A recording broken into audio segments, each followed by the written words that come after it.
Bem-vindos ao Fôlego Novo, a segunda temporada do Fôlego, um espaço de inspiração e expiração para a liderança com ar fresco e experiências de quem está no flow, vivendo o espírito da época. Eu sou Felipe Urbano e aqui a gente vai misturar comportamento, causa, inovação, propósito, arte, cultura, sempre com uma boa conversa. E eu sou a Tânia Savagé e o nosso tema de hoje é Rajada Feminina, com Camila Moleta. Nesse ano, 2020, de tanta polaridade em relação a tudo, que a gente observa avanços incríveis e retrocessos brutais na vida das mulheres do mundo todo, falar de liderança feminina parece mais do que importante, né? Vital. E para falar sobre isso, ninguém mais especial do que Camila. Primeiro, agradecer por você estar aqui. Muito obrigada. Obrigada a vocês pelo convite. A Camila é designer, formada pela PUC do Rio e tem mestrado no London College of Communication. Ela tem mais de 15 anos de experiência no mercado de comunicação e ao longo da carreira ela se especializou em branding, customer experience e criou experiências incríveis para marcas de segmentos super diferentes, tipo Coca-Cola, Nestlé, Beach Park e um monte de startup. Ela trabalhou em consultorias e agências com desafios globais, muitas delas, mas o que eu gosto muito de falar sobre ela é que ela é empreendedora, ativista e apaixonada por compartilhar conhecimento. Ela está à frente do More Girls. Ela é palestrante e ela criou um podcast, o Job para Ontem. Camila, começando. Djamila Ribeiro, só para citar, né?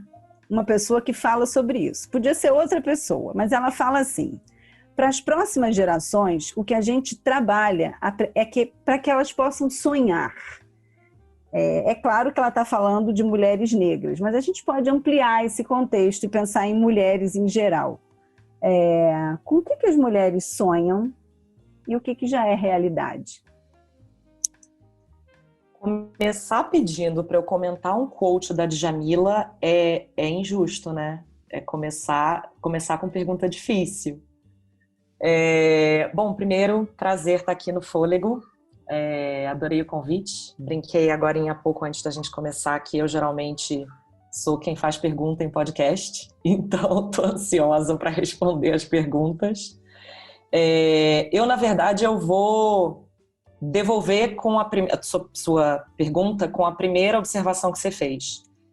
A Djamila fala das mulheres negras e eu acho que essa resposta não existe para a totalidade de mulheres. As mulheres, se tem uma coisa que eu aprendi desde a criação do More Girls em 2018, é de que mulheres diferentes têm necessidades absolutamente diferentes, anseios completamente diferentes, dores completamente diferentes, e não dá para a gente colocar. A gente tem que falar de todo mundo, então falar de mulheres em toda a sua interseccionalidade, mas não existe um discurso que cubra todas nós. Eu posso falar pelo grupo ao qual eu pertenço, né? De uma mulher branca, cis, privilegiada, a gente não pode esquecer disso. O que eu gostaria, eu vou até roubar uma frase que a gente usa muito para o More Girls.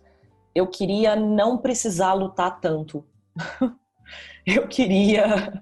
a gente se coloca nesse papel, né, de ativista, né? Realmente, mais do que ter uma empresa, né, um instituto que cuida pela equidade de gêneros, né, em diversas frentes, mas principalmente na indústria da comunicação, e a gente se coloca nesse papel, né, de quem luta, e eu, na verdade, eu pessoalmente, nesse lugar de mulher ativista, branca, cis, privilegiada, eu entendo que eu tenho um papel importante, principalmente pelo fato de ser branca e privilegiada, de trazer pautas e conversar com pessoas, enfim, porque eu tenho acesso a determinados lugares que, de repente, nem todas as mulheres têm, e eu tenho esse papel de abrir espaço para que mais pessoas, mais mulheres possam entrar. Esse é o meu papel, mas eu gostaria de ter menos trabalho.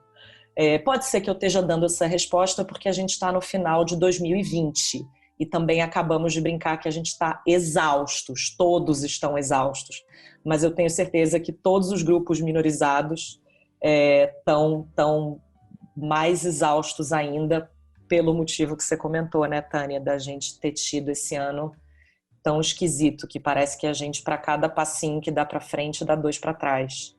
Então eu gostaria de não precisar lutar tanto, mas o fato é que precisa. E não pode... O bom é que quando você começa a trabalhar, não tem como você voltar para trás. A tendência durante momentos de crise é que a gente dê passos para trás, retroceda com alguns avanços, mas a gente não pode deixar isso acontecer. Tem que pegar o facão e cortar esse canavial. Camila, a gente não se prepara para esse tipo de conversa sendo homem. Uma última... Só compartilhar uma experiência recente. Eu compartilhei com amigos que eu gravei recentemente um podcast com 2 mulheres negras sobre racismo e eu me senti num tribunal histórico e simbólico. Não pelo comportamento delas, nem porque me trataram com muito afeto e muito cuidado, mas pela herança que carrego por ser quem sou, independente das escolhas que fiz, o que representa. E me lembrou te escutando agora que uma das fortunas críticas filosóficas da Djamila Ribeiro é a Simone de Beauvoir. E eu lembrei da Julie Oliva, Julie, super abraço, minha amiga de mestrado e que nos corredores da universidade denunciava meu machismo. Indiretamente, de um jeito muito afetivo que a Julie tinha, mas ela sempre, quando eu entro nesses temas, eu lembro dela.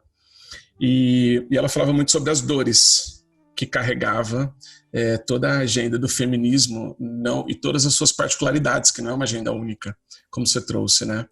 E aí me ocorreu uma pergunta, quando você fala da pandemia no final, de onde doeu mais?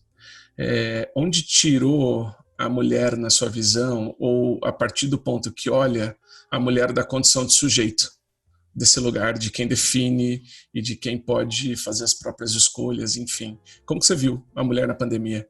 Bom, antes de começar, porque meu exemplo não é bom, mas antes de falar do exemplo não bom, eu acho que cada vez mais a nossa maior conquista tem sido poder falar sobre assuntos e falar abertamente sobre assuntos, ainda que seja para uma pequena bolha, porque a gente sabe que esses assuntos ainda não são assuntos de massa, apesar de que também vimos a Globo assumir o seu erro, por exemplo, foi um dos episódios que aconteceu esse ano, a Globo assumiu o seu erro ao sofrer um backlash danado por ter uma bancada toda branca falando sobre questões negras e racismo. Então vimos maior emissora de TV do Brasil pedindo desculpas e fazendo modificações rapidamente, né? Modificações que ainda não estão 100% adequadas, mas pelo menos responderam rápido. Então eu acho que a nossa maior conquista, sempre que né, há 2 anos que eu estou nesse papel um pouco mais linha de frente, que eu percebo que a maior conquista é poder falar abertamente sobre determinados assuntos e as pessoas escutarem. Porque há 2 anos atrás a gente não poderia estar tendo nenhuma das conversas que a gente tem sobre etnia, sobre gênero, sobre orientação sexual, sobre identidade de gênero que a gente tem hoje. Então, legal, isso é sempre uma coisa boa. Mas tiveram 2 episódios esse ano que eu não vou esquecer,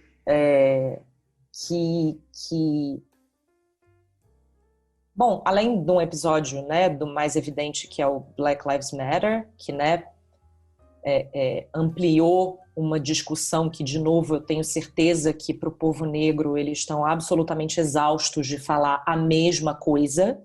E o Black Lives Matter, eu acho que pela primeira vez, o assunto de violência e brutalidade, explicar por que vidas negras importam e não todas as vidas importam, como algumas pessoas brancas gostam de falar. Então, beleza, esse foi um marco importante desse ano. Mas do lado de gênero, tiveram 2 outros episódios que me deram meio que o tom desse ano.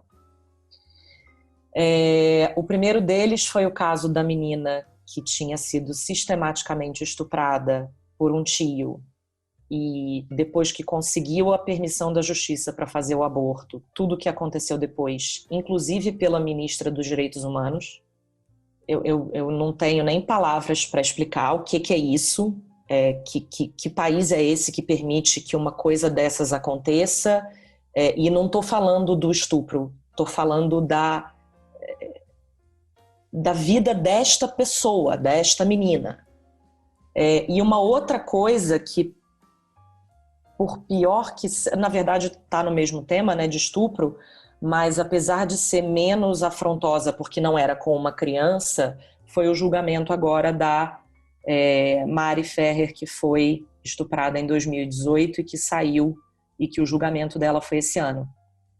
Por que é mais agressivo? Porque eu logo em seguida... E eu não tinha escutado até então o podcast Praia dos Ossos, que fala sobre o assassinato da Ângela Diniz, que é uma história que todo carioca meio... Eu sempre tive essa impressão de que era uma história de que todo carioca conhecia, por ter acontecido em Búzios, etc e tal. Eu não tinha escutado, já sabia da reputação, de que era um podcast maravilhoso, e fui escutar... E aí aconteceu o caso da Mari Ferrer. Eu entrei num nível de revolta enorme, e logo em seguida falei assim, não, eu vou escutar o podcast. E a verdade é que de 1978, quando foi o primeiro julgamento do Doca Street, até hoje, 2020, nada mudou. Nada para a mulher mudou. Nada. A gente continua sendo julgadas pela maneira como a gente se veste, pela maneira como a gente se comporta. A gente continua sendo cidadã de segunda categoria. E defesas como legítima defesa da honra, o feminicídio ele não diminuiu desde então. Não, ele aumentou bastante.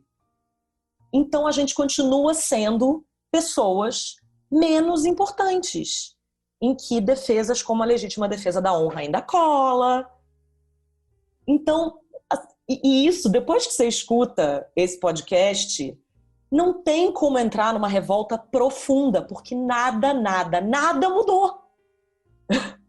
Então, de novo, é a pena de fazer esse podcast no final de um ano e não no início de um ano, mas foi o sinal para mim desse ano, sabe? Como a gente ainda está longe. Agora, resultado das eleições, né? Os algoritmos de Facebook, de Instagram, me dizendo que, putz, não é possível, a gente vai ocupar muito mais cargos na Câmara, vamos eleger uma porção de mulher preta, vamos eleger uma porção de indígena, de trans. Não, de 11 lugares, a gente agora tem, em São Paulo, né? A gente agora tem 13. A gente tem 23% contra 77% dos homens. E o Fórum Econômico Mundial diz que é uma das métricas deles, né, quando eles soltam o reporte de igualdade de gênero anual, uma das coisas interessantes no reporte do início desse ano, que foi pré-Covid e tal, em Davos, era de quando o número de mulheres aumenta na política, todos os outros índices sobem. E não, foi uma mudança que não dá nem para dizer que é incremental. Uma titica. Não aconteceu nada. Apesar da bolha do meu feed ser uma bolha do amor. Então, eu acho que é isso. Tá faltando compromisso. E aí você falou do teu papel como homem. E aí faço eu o meu convite para vocês escutarem o episódio do nosso podcast do Job para Ontem, que é Papel dos Homens. Se eu não me engano, é o episódio 9, que a gente chamou uma porção de homens maravilhosos e super diferentes entre si para discutir justamente qual é o papel do homem na hora de falar sobre questão de gênero. E os homens têm um papel tão fundamental, mas tão fundamental, que não por nada, simplesmente porque ainda ocupam todas ou quase todas as posições de poder. Então, se você não tem homens como aliados, as mudanças vão continuar sendo de 11 para 13. Então é o meu... Desculpa, eu adoraria dar uma resposta mais positiva, mas a verdade é que eu vi muito pouca mudança. Te ouvindo, né, parece que a gente conclui que tem tanta coisa acelerando, né, mas a gente como espécie é meio lento, né, meio lento. Apesar disso, né, quando a gente estuda um pouco a história do feminismo, existe uma colocação como ondas, né, então tem a primeira onda, muito ligada ao voto, aí tem a segunda onda que fala mais de opressão, aí na terceira onda surgem outras pautas, né, começa a se falar também de uma questão econômica, também de uma questão étnica, e agora a gente está ouvindo muito falar sobre igualdade, liberdade, os tais comitês de diversidade. E eu fiquei muito me perguntando se a gente fosse acompanhar todas essas ondas, e eu sei que a lei quase que é a que chega por último, né, nas ondas, é a que mais demora a mudar. Mas e as empresas?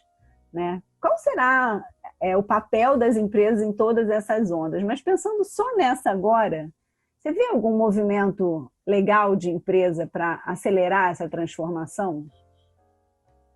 Olha, o único exemplo prático e de uma empresa que realmente tem discurso e ação caminhando juntinhos, porque esse aqui é o grande problema, né?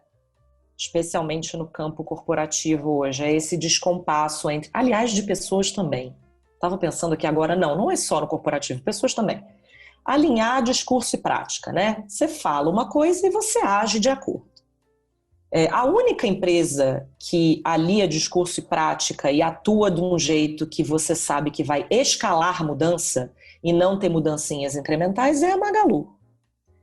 Eu não sei se é verdade ou se não é verdade, e aí pessoas que vão escutar esse podcast me corrijam, que na verdade a luta da Maria Luísa Trajano começou e começou pela porta da violência doméstica, né? Quando, se eu não me engano, uma das gerentes, né, o Felipe está me confirmando aqui que foi isso mesmo, uma das gerentes dela morreu por violência doméstica, né? Apanhou tanto do marido, teve um feminicídio, ela morreu. E aí é que começaram essas ações. E aí, inevitavelmente, porque foram coisas que aconteceram muito perto uma da outra, vem a Magalu dizendo que vai abrir um programa de trainee exclusivo para treinamento de lideranças negras, porque eu acho que o que as empresas gostam muito de fazer alimentar a base, sabe? Então, fazer uma série de programas de base.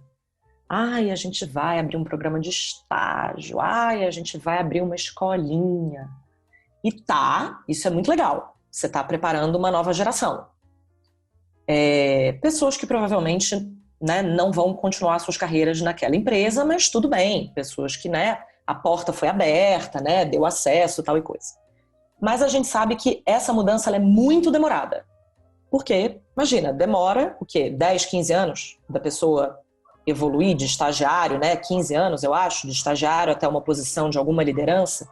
Então, a gente diz isso muito no More Girls, né? Precisa ser uma estratégia sanduíche. Sim, as iniciativas de base, mas principalmente iniciativas que envolvam a liderança. Então, quando a Magalu diz que vai ter um programa de trainee focado só para lideranças negras, para formar lideranças negras, isso é uma ação real que está comprometida com a mudança em larga escala de um jeito que ninguém está falando. E aí, né, o outro exemplo, porque aconteceu muito perto, inclusive Roda Viva, foi Cristiana Junqueira passando vergonha, porque o que ela falou, desculpa, em 2020, falar isso fora de um quarto vazio, me dá vergonha mesmo, por ser mulher branca privilegiada como ela. Ela é até junqueira, né? Talvez a gente seja até parente, porque eu sou junqueira também. Então me deu uma certa vergonha por tudo, sabe? E aí tudo bem, agora Nubank, né, colocou todas as medidas do programa deles, que eles vão investir 20 milhões de reais.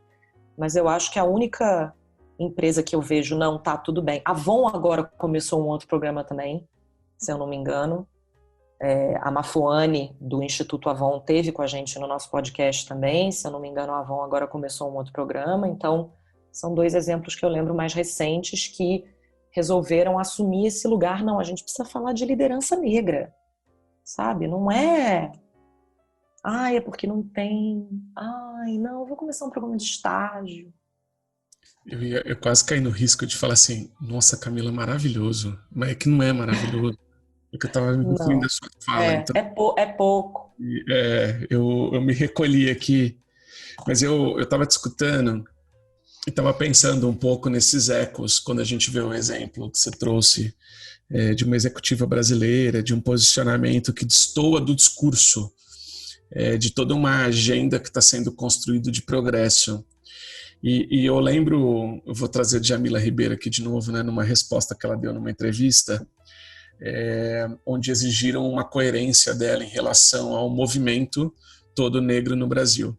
E aí a resposta dela, porque um parceiro dela de movimento deu uma resposta que destoava do que ela pensava sobre a evolução do movimento negro. E a resposta dela foi maravilhosa. Você já pensou se eu exigisse que todos os brancos tivessem uma resposta coerente sobre a ação deles? E essa exigência da narrativa única, enfim. E recentemente, quando eu estava conversando com as duas advogadas negras na gravação do podcast, uma delas falava muito sobre a revolta. E aí eu lembrei de uma coisa antes de fazer uma pergunta para você, que é um cara que sou fãzão dele, que é o Rubem Alves. Eu fui tentar lembrar a citação dele e eu resgatei aqui. Rubem Alves fala que o otimismo é quando, sendo primavera lá fora, nasce a primavera do lado de dentro. A esperança é quando, sendo inverno lá fora, a despeito dele, brilha o sol de verão no lado de dentro. Onde é que mora a sua esperança, Camila? Porque a gente tem tantos líderes conduzindo agendas de transformação, e independente do tamanho delas, ela tem quase um quê utópico na fala, no discurso, na aspiração de longo prazo. A minha pergunta é, onde é que você tem se alimentado de esperança na sua agenda de transformação, principalmente pelo tamanho dela que ela tem? Tá, uma pergunta difícil, porque eu ando nessa fase meio desesperançosa, desesperançada. Mas, e é engraçado, o primeiro exemplo que eu dou é um exemplo de política, porque até 2, 3 anos atrás eu era a pessoa que não tinha nem a menor ideia do que estava acontecendo. E aí, apesar das mudanças na política em termos de grupos minorizados ter sido ínfima nessas eleições municipais, a gente viu que a grande parte dos eleitos, aí, tanto para prefeito quanto para vereador, foram pessoas que todos os aliados do Bolsonaro não foram eleitos. Isso me dá uma certa esperança, porque isso é uma onda, né? O extremismo de direita, ele é uma onda. E aí, junto com isso, obviamente, a eleição, Biden ter sido eleito lá fora, também dá um sopro de esperança de que, né, isso de alguma maneira, de que essa, sei lá, seja uma luzinha no fim do túnel de que líderes de extrema direita, pelo menos, perderam o seu ídolo principal. Eu acho que isso é verdade no nosso caso. Então, de algum jeito, a política tem me dado uma esperancinha. Outra coisa é ver que o tipo de conversa, eu faço parte de um grupo no WhatsApp que se chama Desenquadradas, e a gente está quase no limite de pessoas que o WhatsApp permite num grupo. A gente estava aí, hackearam o grupo, aí a gente teve que fechar o grupo, né, bloquear tudo que estava relacionado, os links todos com o grupo, uma coisa horrorosa. E aí a gente abriu um grupo de novo e ele, eu acho que já está quase no limite das pessoas do WhatsApp. E nesse grupo tem tudo quanto é mulher que vocês possam imaginar. E eu vejo pelos níveis de discussão que a gente tem lá dentro, tem muito mais mulheres brancas do que mulheres negras, mas tem uma quantidade boa de mulheres negras. Não sei exatamente, não quero falar um número que não seja verdadeiro, mas eu acho que tinha umas 50, 60. E o tipo de conversa que a gente tem, o tipo de conscientização do lado das mulheres, é um grupo só de mulheres? Bom, é isso. E o tipo de discussões que a gente tem, o tipo de profundidade de discussões que a gente tem, e conversas que incomodam, que são difíceis, que falam, né, dessa dessa reparação histórica, enfim, e conversas que, de novo, não existiria 1 ano atrás, não existiriam há 6 meses atrás, porque não existiam. Né? Eu estou no grupo desde o início, eu estou vendo como é que as conversas evoluíram. Ver um grupo de mulheres, lideranças, então pessoas que estão em espaços de influência, brancas, passando, e aí me incluo nesse lugar também, que talvez a minha aceleração tenha sido um pouquinho mais rápida, porque é parte do meu trabalho, né? Mas se conscientizando e entendendo qual é o papel delas e o que elas têm que fazer para reparar, isso também me dá uma certa esperança. De novo, está tudo muito longe ainda. Eu dei minha impressão sobre esse ano, né? Eu acho que a gente ainda está muito, muito longe de tudo. Mas isso me dá um soprinho de esperança, algumas conversas mais abertas que a gente tem, que a gente, putz, que bom que a gente está falando sobre isso, sabe? Ou porque era um assunto muito incômodo, ou porque eram coisas que a gente, como branca, simplesmente não sabia. E aí passa a saber, e isso é uma coisa horrorosa também, né? De colocar as mulheres negras nesse papel de ter que explicar tudo. Não tem que explicar tudo, sabe? As pessoas é que têm que correr atrás. Homens em relação a mulheres é a mesma coisa. Ah, não, me explica, me explica, me explica. Cara, olha a carga mental disso, sabe? De além de tudo, eu tenho que explicar, sabe? Como é que eu não quero ser tratada, como é que eu quero ser respeitada, enfim. Vamos correr atrás também um pouquinho, né? E eu acho que é a relação com o movimento negro também. Então isso também me dá um soprinho de esperança, conversas mais francas, sabe? E claro, né, quer dizer, o More Girls, ele tá de pouquinho em pouquinho também, dentro de uma indústria específica, a gente consegue fazer umas mudanças, né? O próprio podcast esse ano, poxa, gravar um podcast no meio de uma pandemia, que legal, e conseguir falar sobre assuntos e trazer pessoas para a roda de conversa que há 1 ano atrás a gente não conseguiria, putz, isso também me enche de esperança, né? A gente atingiu lá a nossa meta do financiamento coletivo para poder fazer a versão 2.0 da nossa plataforma, que é uma plataforma de empregabilidade para mulher.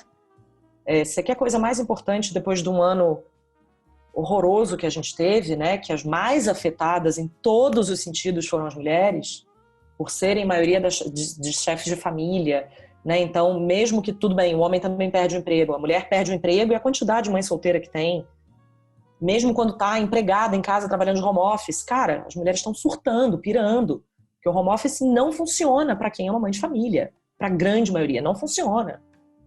Então, ter uma plataforma de empregabilidade para mulheres, num cenário depois de 2020, que não vai normalizar tão cedo, super importante. A gente conseguiu, finalmente, um financiamento que a gente estava atrás há mais de um ano.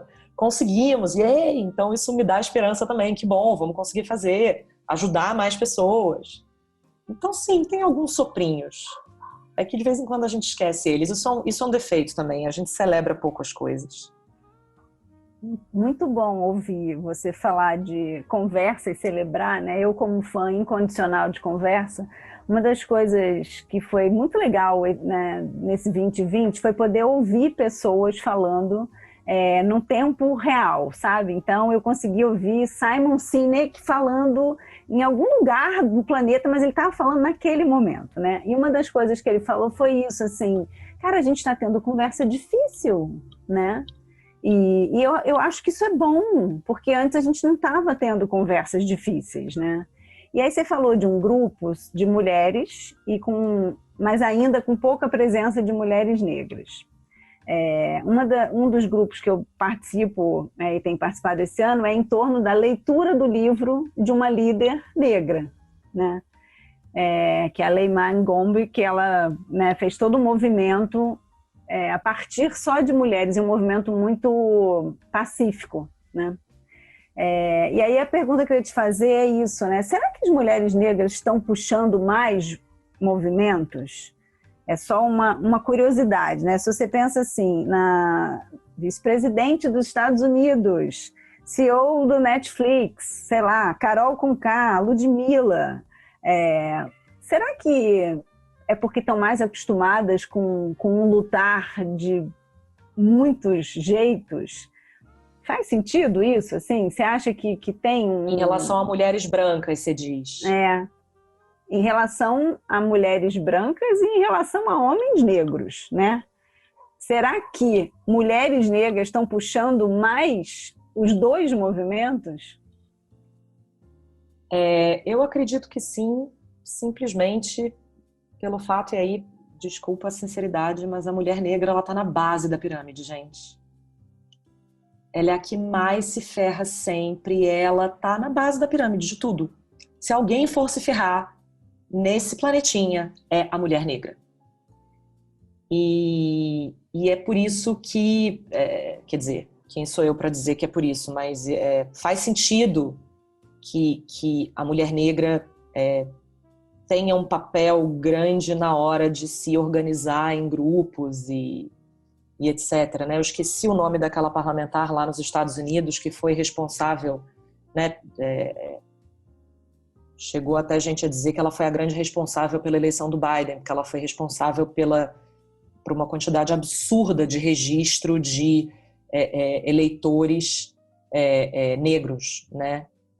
E a gente sabe que os eleitores negros nos Estados Unidos aumentaram os votos de negros para o Trump, mais em relação à eleição passada, mas a gente sabe que foram essencialmente as mulheres, e especialmente as mulheres negras, que aumentaram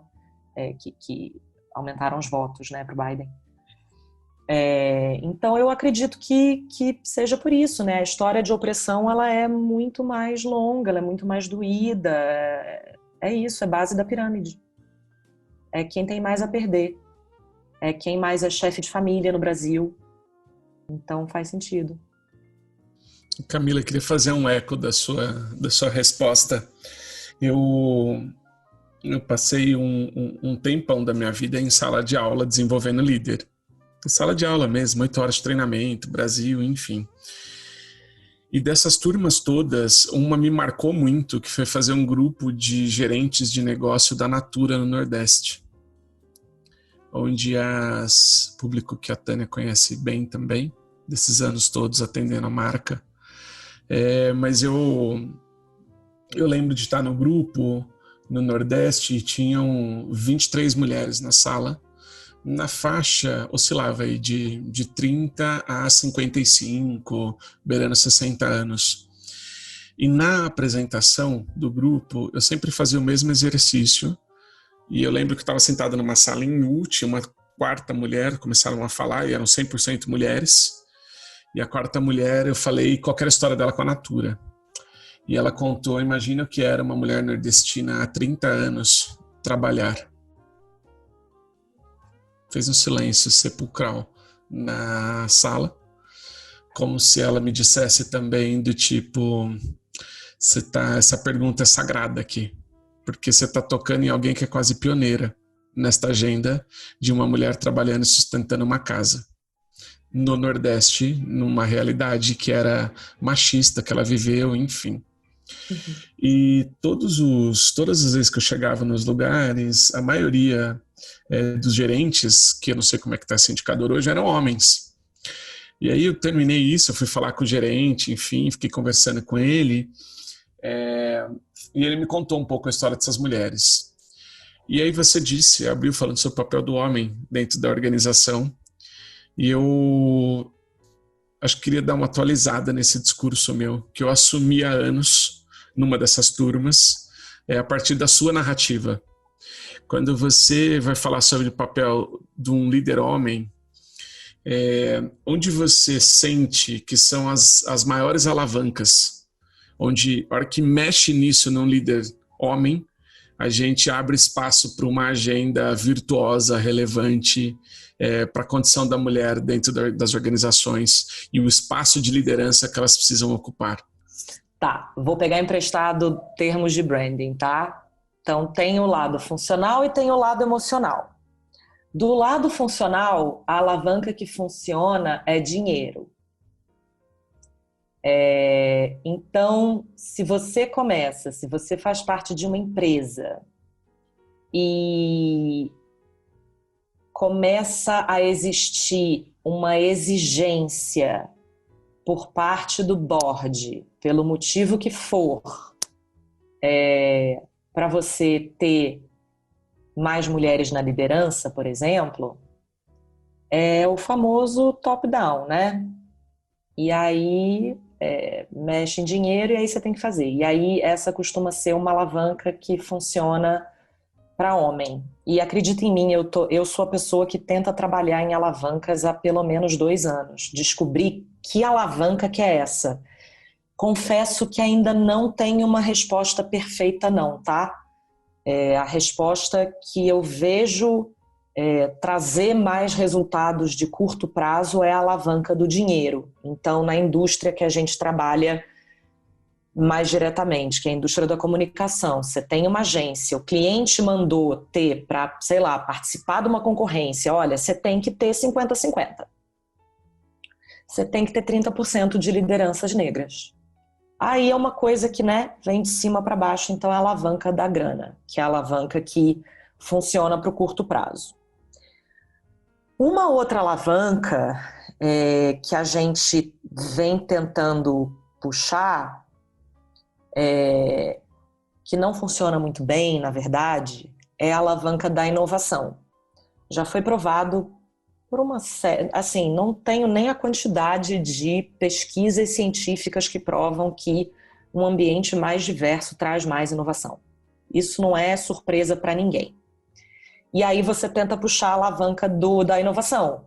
Vai ser melhor, traz mais dinheiro, né?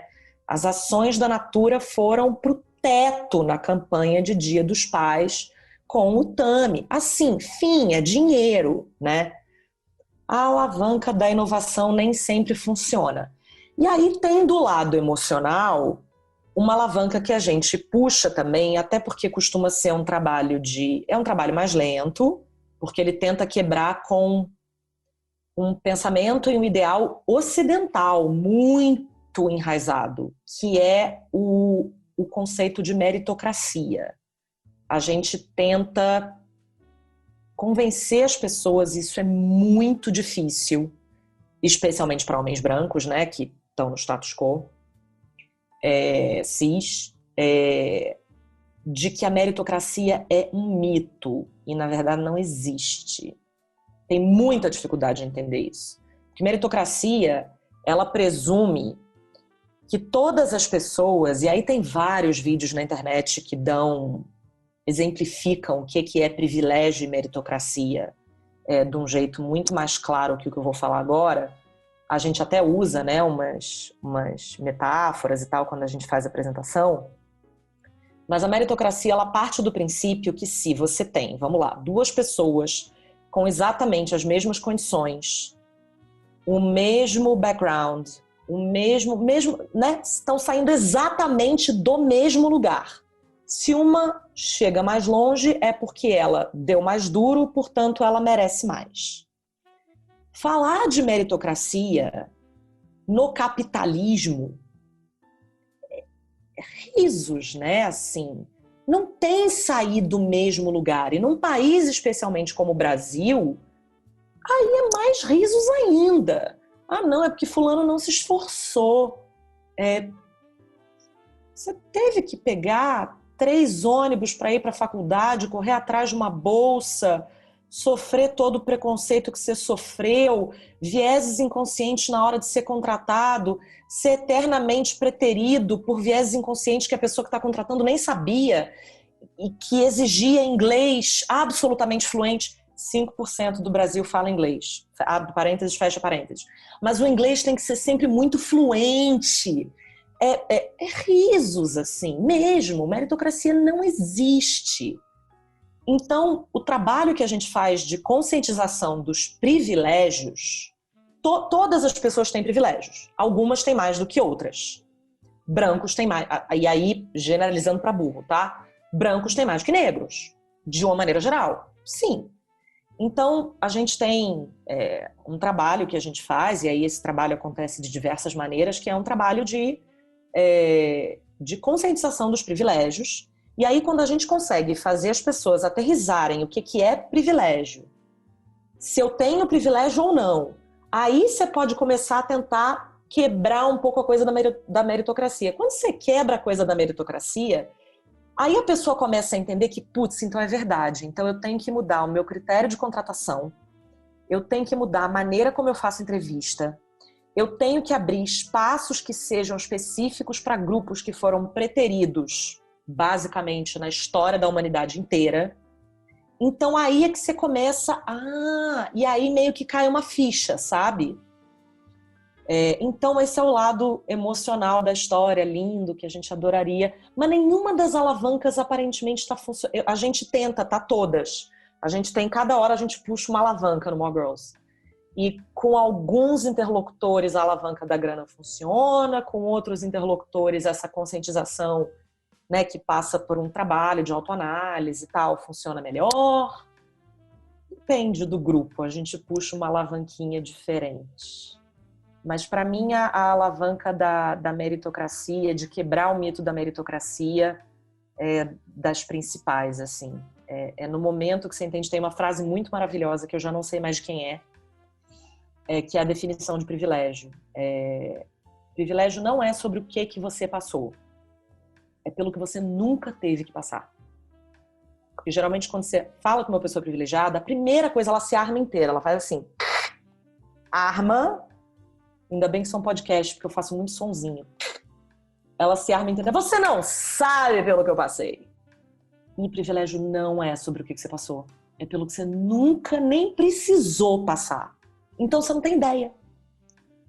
Ser seguida no shopping, você já foi seguido no shopping? Que acharam que você podia roubar alguma coisa? São umas coisas assim, começa do básico. Então, compreensão de privilégio e meritocracia, para mim, está na base da discussão.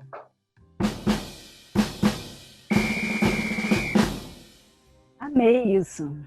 Achei uma alavanca muito, muito, muito importante mesmo, de todas que você falou. E torcendo para você encontrar mais alavancas, mas assim, caminhando para o nosso, né, final de conversa, tem um momento que eu amo nesse podcast, que é o meu momento Marília Gabriela ping-pong, tá? Então vai e responde só com o seu estômago, tá? Ping-pong. Uma música. Harvest Moon. Uma série. The Crown. Um livro. O livro que eu estou lendo agora, da Esther Perel, chama State of Affairs, que fala sobre traição. Uma gafe. Falar que não tem liderança negra preparada. Um sonho.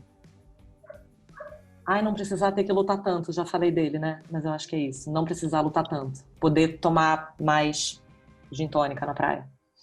Boa. Uma coreografia, uma dancinha. A última dancinha da minha aula de dança aí vou fazer aqui, né? Oi, Celso! A nossa última dancinha, que era uma música da Madonna, era uma coreografia maravilhosa. Boa. Muito bom. Camila, ajuda a gente a respirar amanhã, na hora que a gente acordar. O que você sugere? Qual é o mínimo movimento na direção do feminismo no Brasil? Pesquise sobre feminismo. Converse com mulheres sempre, mas também não exija tanto das mulheres que elas te deem todas as respostas. Aliás, melhor do que isso, esquece tudo isso. Faça terapia. Faça terapia, se entenda. Homens, especialmente, estão muito, muito, muito perdidos. E assim, super entendo vocês estarem perdidos, mas é que a mulher, ela faz terapia há muito mais tempo. Vocês precisam correr atrás. Façam terapia. Todos façam terapia. Se descobrir, se entender nesse mundinho, é a única coisa que ajuda a gente a ser pessoas mais gentis com a gente mesmo e mais gentis com os outros. Especialmente em momentos tensos como os que a gente está vivendo. Terapia, esquece tudo que eu falei, terapia. Maravilhoso. Então, já te agradecendo por você estar aqui, essa conversa maravilhosa. Quem quiser saber mais sobre Camila Moleta, onde te encontra? Qual é o lugar mais fácil de te encontrar? Vou dar então todos os canais de atendimento. Se você me segue no Instagram e quer ver a vida que eu desenhei para o Instagram, porque nada mais é do que isso. Eu, na verdade, a minha vida é bem boring, mas no Instagram ela parece bem divertida. Segue @Cogumila. É isso mesmo, Cogumila. É um apelido, esquece, passou. Se você quiser conhecer mais sobre o More Girls e o que eu faço nos momentos de ativismo, segue o Instagram. Bom, entra no site More Girls, sem o i, MOREGRLS.com, e @More Girls, também sem o i, no Instagram, para ver o que eu faço nas horas que... Não, mentira, eu tento segurar a raiva. Quiser saber o que eu já fiz da minha vida, entra no meu LinkedIn, Camila Moleta. Moleta é um L, 2 T's. Eu acho que é isso. Ou então, porque agora karaokês estão fechados, né? Ou então me chamam para ir para um karaokê. Eu amo cantar. A gente também poderia, né? Assim que acabar a pandemia, dá para ir num karaokê, dá para me conhecer bastante pelas minhas músicas do karaokê. Muito bom, Felipe. E para você que teve fôlego para acompanhar a gente até aqui, muito obrigado.